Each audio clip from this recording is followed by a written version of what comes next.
Welcome to this explainer. Okay, if you've been feeling lately like your attention span just isn't quite what it used to be, you are absolutely in the right place.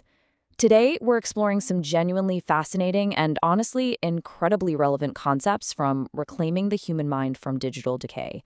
We're going to map out exactly why we all feel this constant, heavy modern digital fatigue. And listen, I want to tell you right off the bat, there is zero shame here. What you're experiencing, it's not a personal failure. It is absolutely not a lack of willpower. It's actually a really precise biological reaction to our modern environment. So get comfortable and let's dive right into it. Here's our quick roadmap for today. We're going to start with the 15-second brain, uncover the cheap dopamine economy, and then diagnose the symptoms of attention decay. After that, we move into the cure, which is the 7-day dopamine reset. And finally, we'll talk about building your deep focus fortress. All right, section 1, the 15-second brain. Let's look at the systematic dismantling of our attention. So, have you ever picked up your phone literally just to check the time, only to sort of wake up from a scrolling trance 45 minutes later? I mean, we have all been there. If you find yourself easily distracted these days, you really need to know that this is a core design feature of the technology you use. It is not a flaw in your character. Your attention span has been systematically dismantled by design, leaving you with what's called a 15-second brain. Think about it. You don't even remember opening the app, right? Your thumb just moves automatically. It's sliding upward over and over in this weirdly rhythmic, hypnotic motion. You're fast-forwarding through this chaotic blur of totally unrelated videos. A joke, a tragedy, a cooking tutorial. And when you finally snap out of it, your mind just feels heavy. It's cluttered and exhausted. You try to sit down and read a book, but your hands are twitching, your mind wanders, and boom, you are reaching for the phone again. Let's actually slow down for a second and contrast our past with our present. Ancient information gathering required immense psychological patience. Just imagine sitting around listening to a story by a fire for hours, or reading a thick physical book. You had to exert this continuous, really effortful focus to construct those ideas in your imagination. But now, wow, we have completely inverted our evolutionary framework.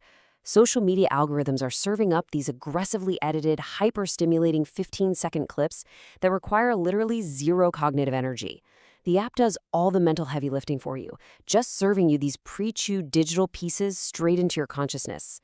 And there is a deeply biological reason why this works so incredibly well. Consider this stat. 20%. Your brain makes up only about 2% of your total body weight, but it consumes roughly 20% of your body's energy.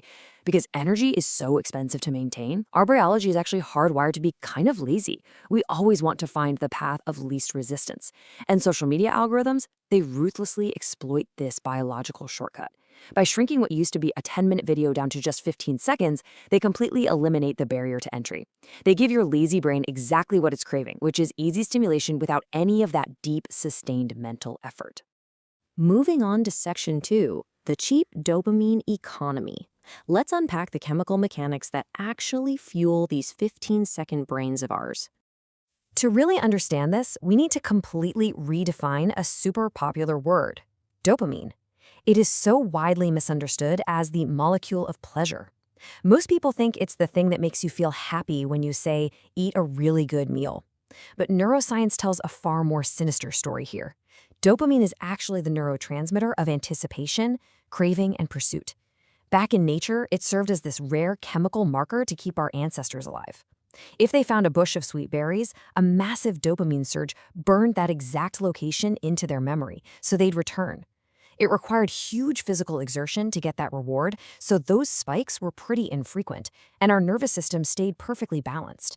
Now, what's really fascinating here is that dopamine doesn't say, hey, this feels good. It actually says, if you do this right now, something amazing might happen next.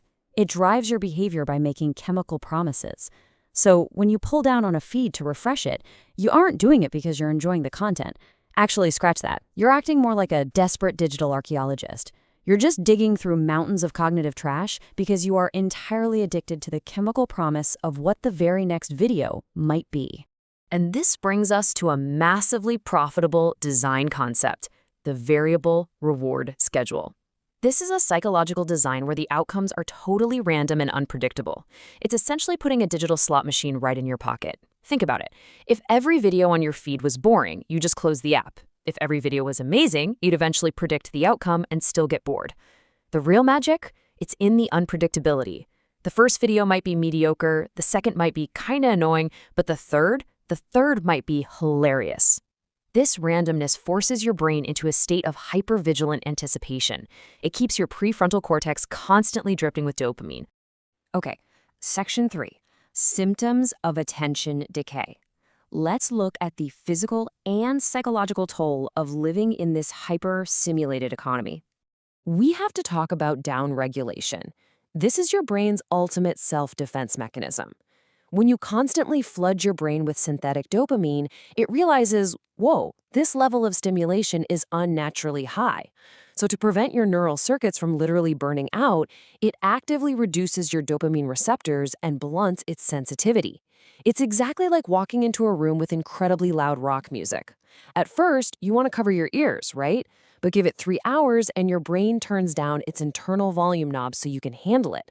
The problem is, when your brain turns down its sensitivity to dopamine, real, quiet life, like just having a normal conversation with a loved one or reading a book, suddenly feels incredibly painful and frustratingly boring. It just can't clear that new artificially high threshold. So this biological defense mechanism leads to 3 major symptoms. First up, chronic brain fog. You wake up with these heavy, almost slippery thoughts. You're unable to sequence ideas logically simply because your brain is just way too overstimulated. Next is a severe intolerance to boredom. Humans used to spend a massive portion of their lives doing absolutely nothing, waiting in lines, staring out a window. That silence was when your brain would activate its default mode network. And that network is the essential incubator for organizing memories, processing emotions, and generating original ideas. By eradicating silence and instinctively plunging our hands into our pockets for a screen at the very first sign of a pause, we are systematically starving our minds of the exact space required to think deeply.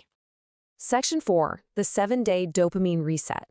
This is where we get into our strategic behavioral intervention. Now, I want to be super clear about this. You do not need to delete all your accounts and run away to a cabin in the woods, total digital isolation. It's just an unsustainable fantasy that usually leads to a massive relapse anyway.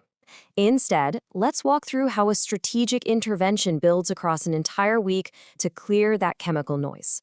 Step 1, on day 1, is the grayscale diagnostic audit. Vivid app colors are specifically engineered to trigger dopamine anticipation. By switching your phone's display entirely to grayscale, it looks flat and, honestly, pretty boring. That instantly reduces your unconscious urge to scroll. Step 2 covers days 2 and 3, the golden hour rule. The first and last 60 minutes of your day are without a doubt the most dangerous. If you scroll right when you wake up, you set a hyper-stimulated threshold for the whole day. So protect those hours. Keep the phone in another room. Step 3, days 4 and 5, is stimulation fasting. This means practicing intentional boredom. Cook without a podcast on. Go for a walk without your phone. Let that twitchy anxiety wash over you, because that is literally the physical sensation of your dopamine receptors slowly resetting. And finally, step 4 on day 6 and 7 is the app friction protocol. Delete the short-form video apps from your phone entirely. If you really want to check them, force yourself to log in on a clunky desktop browser. Your brain absolutely hates friction. When the effort becomes higher than the immediate reward, that automated compulsion fractures, and it finally gives you the space to choose a better path. Finally, section 5, the deep focus fortress. Let's talk about protecting your focus with permanent behavioral architecture. Because here's the thing, you can't just return to your old environment and expect your newfound focus to magically survive. You need fortress rules.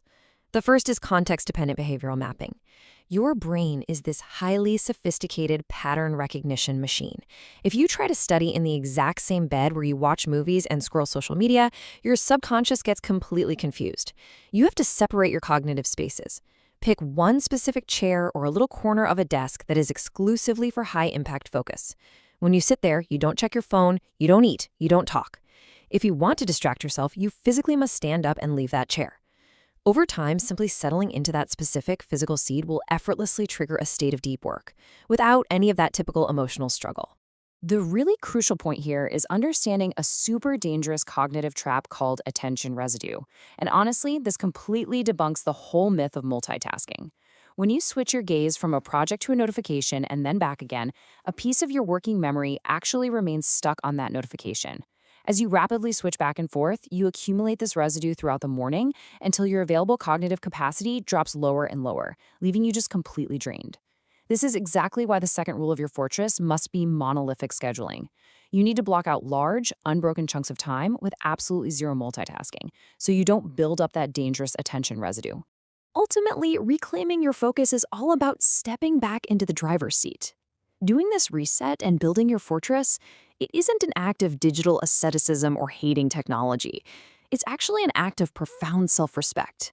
Your mind, your thoughts, your capacity to focus, these are the absolute core of who you are as a human being. So you have to ask yourself, are you going to let an algorithm strip away your attention for a few fractions of a cent of advertising revenue? Or are you going to take the wheel, clear the noise, and build something beautiful with your life? If this explainer brought some clarity to your mind today and gave you the tools to reclaim your focus, make sure to hit that subscribe button, join us for more explainers, and let's continue to build a sharper mind together. See you next time.